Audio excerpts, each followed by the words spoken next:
بسم اللہ الرحمن الرحیم۔ السلام علیکم۔ قرآن پاک کے حوالے سے ہمارا پختہ عقیدہ ہے کہ یہ اللہ رب العالمین کی طرف سے نازل شدہ کلام ہے، اور اس وقت ہمارے پاس جو مصحف موجود ہے یہ بالکل وہی ہے جو اللہ تعالیٰ نے اپنے نبی صلی اللہ علیہ وسلم پر نازل کیا۔ نہ صرف زبانی اس کے حروف وہی ہیں، بلکہ جس طرح کا لکھا ہوا ہے بالکل اسی طرح ہمارے پاس موجود ہے۔ اس پر ذرا سا غور کیا جائے تو ہمیں معلوم ہوتا ہے کہ اس کے اندر کیا کیا حکمتیں موجود ہیں، اور روایات سے بھی معلوم ہوتا ہے کہ جب نبی صلی اللہ علیہ وسلم پر کوئی آیت نازل ہوتی تو آپ کاتب کو بلواتے اور باقاعدہ اسے جبرائیل امین کی ہدایات کی روشنی میں یہ ہدایت دیتے کہ اس آیت کو اور اس کے کون سے لفظ کو کس طرح لکھنا ہے۔ اب میں آپ کو اس کی ایک مثال دیتا ہوں۔ دیکھیے، سورہ المجادلہ میں اللہ رب العالمین فرماتے ہیں فَمَن لَّمْ يَسْتَطِعْ فَإِطْعَامُ 60 مسکینہ، بس تم میں سے جو اس کی استطاعت نہ رکھے، یعنی مسلسل 2 مہینے کے روزے رکھنے کی، تو پھر اسے چاہیے کہ 60 مسکینوں کو کھانا کھلائے۔ یہاں پر لفظ اطعام، اس کو ذرا غور سے دیکھیں۔ دوسری آیت سورہ البلد کی آیت نمبر 14 ہے فَقُّ رَقَبَةٍ أَوْ إِطْعَامٌ فِي يَوْمٍ ذِي مَسْغَبَةٍ، یعنی گردن کو چھڑوانا یا کھانا کھلانا لوگوں کو اس دن جو بھوک کا دن ہو، یعنی قحط۔ اب آپ دیکھیں یہاں پر اطعام وہ قرآن پاک میں ہمیں لکھا ہوا نظر آئے گا، تو اس میں الف، یہ فا، الف، طا، عین، الف اور میم، اس طرح یہ ہمیں لکھا ہوا نظر آئے گا۔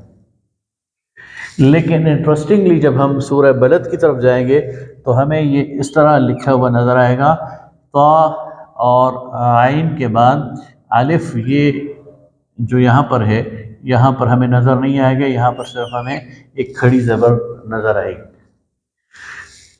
جب قرآن پاک ہم دیکھتے ہیں سورہ مجادلہ میں تو اطعام اس طرح لکھا ہوا نظر آتا ہے، اور جب ہم دیکھتے ہیں سورہ البلد میں تو اطعام اس طرح لکھا ہوا نظر آتا ہے۔ تو کیا یہ محض کتابت کا کوئی مسئلہ ہے؟ نہیں، بلکہ اس کے پیچھے ایک حکمت موجود ہے۔ دیکھیے، اور وہ بالکل ظاہر ہے، واضح ہے کہ جب کفارے کی بات آتی ہے تو ظاہر ہے کفارہ صاحب استطاعت پر فرض ہے۔ ایک شخص کے پاس پیسے ہوں گے تو وہ کفارہ دے گا، ایک شخص کے پاس پیسے نہیں ہوں گے تو کفارہ نہیں دے گا، لاجیکل بات ہے۔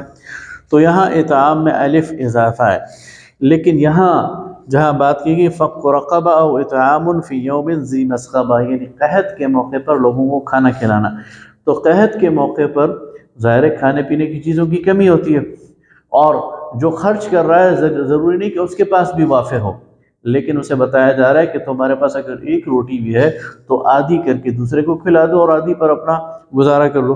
تو یہاں اس کی تخفیف کی طرف اشارہ ہے، تو یہاں الف اڑا دیا گیا، لفظ وہی ہے اطعام، لیکن اس کا الف اڑا کر اس کی تخفیف کی طرف اشارہ کر دیا گیا، اور وہاں چونکہ وافر بات ہے تو وہاں پر اس کے لیے الف اضافی وہ لکھ دیا گیا۔ سبحان اللہ۔